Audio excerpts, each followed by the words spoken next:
Shepard, how can I help? Have you got a minute to talk? Having trouble working between your interruptions and Edie's insistence that insane experiments endanger entire crew. Hard to concentrate. Affecting morale. Anything else? Hey, What's happening? you got a lot of questions, don't you? I miss your friendly nature when you're not around. Been thinking. We've seen a lot of shit together now, and you're always coming to talk to me. Shepard, you got feelings for me? Because I don't need the complication.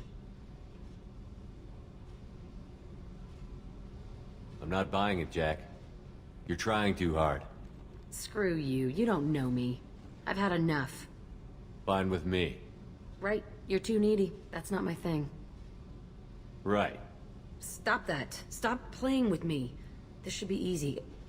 Why aren't you easy? I don't want to deal with this right now. Leave me alone, Shepard, just for a while.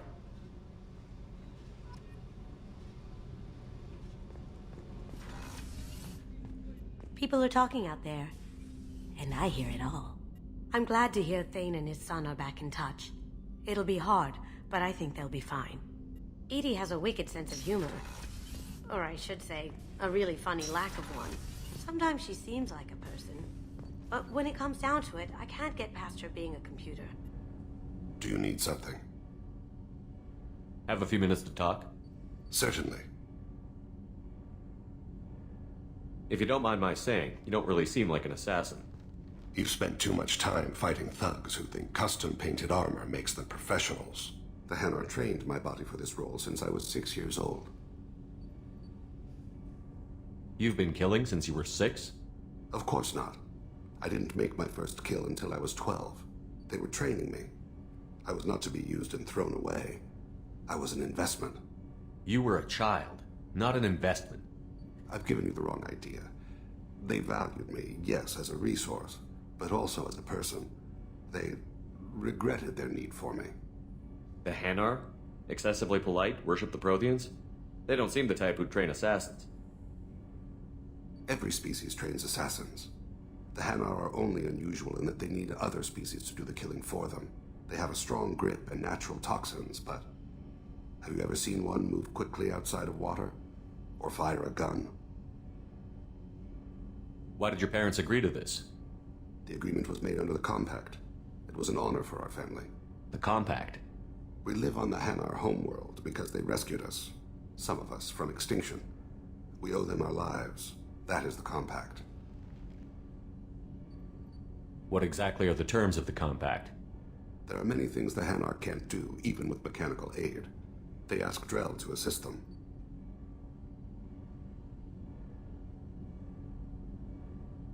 Why was your race going extinct? Overpopulation. That must sound trite to you. Humans developed mass effect drive before the problem became acute. Our homeworld, Rakana, had few resources. We hadn't even developed fusion power when the soil began to fail from overuse and pollution. The Hanar found us a century ago. They sent hundreds of ships, evacuated thousands of us. Billions more had to be left behind. What's the state of Rakana now? Do you read your philosophers? A man named Thomas Hobbes? When all the world is overcharged with inhabitants, then the last remedy of all is war, which provideth for every man by victory or death. As Rakana died around them, my people slaughtered each other for mouthfuls of water, crumbs of food. But you don't kill for the Hanar anymore. You're freelance. What changed? I was asleep for a long time, yes. I paid no attention to what my body was asked to do, but then... Laser dot trembles on the skull. One finger twitch, he dies. Then, the smell of spice on the spring wind. Sunset-colored eyes defiant in the scope. The laser dances away. My apologies. Drell slip into memory so easily. Was that one of your assassinations? Yes. Perhaps we can discuss it later. I've wasted too much of your time.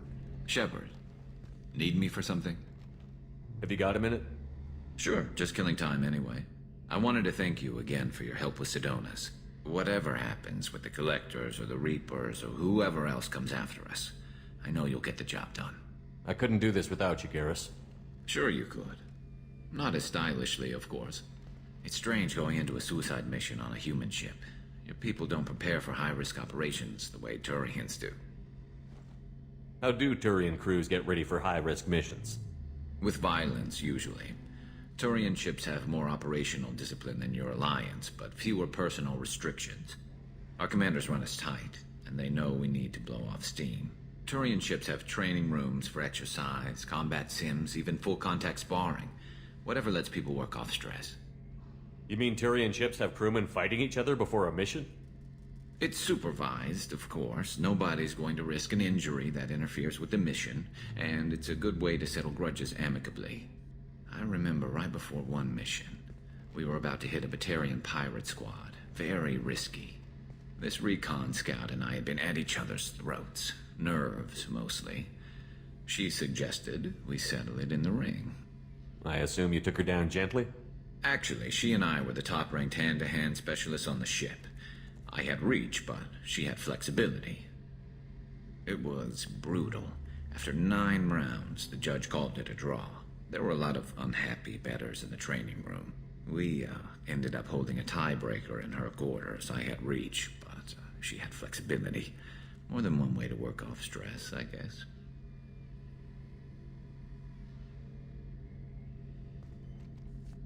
Do you ever regret leaving CSEC or the Turian military? Not for a minute. When it comes down to it, Shepard, I don't think I'm a very good Turian.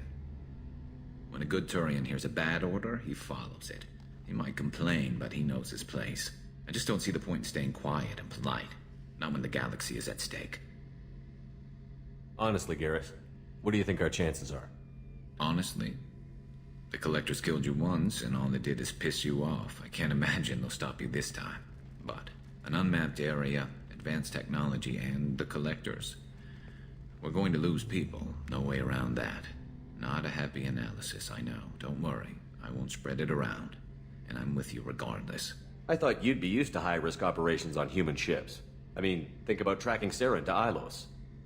Sure, but that was quick. We raced out, landed, blew up some Geth, and saved the galaxy. This time we've got Miranda and Cerberus and that AI all telling us what we're up against. I think I preferred blind optimism. Thanks for the talk, Garrus. I'll see you later. I have work to do, Commander. Go chat with your friend Jack if you want small talk. Miranda, I'd like to talk about this. I'd rather we didn't.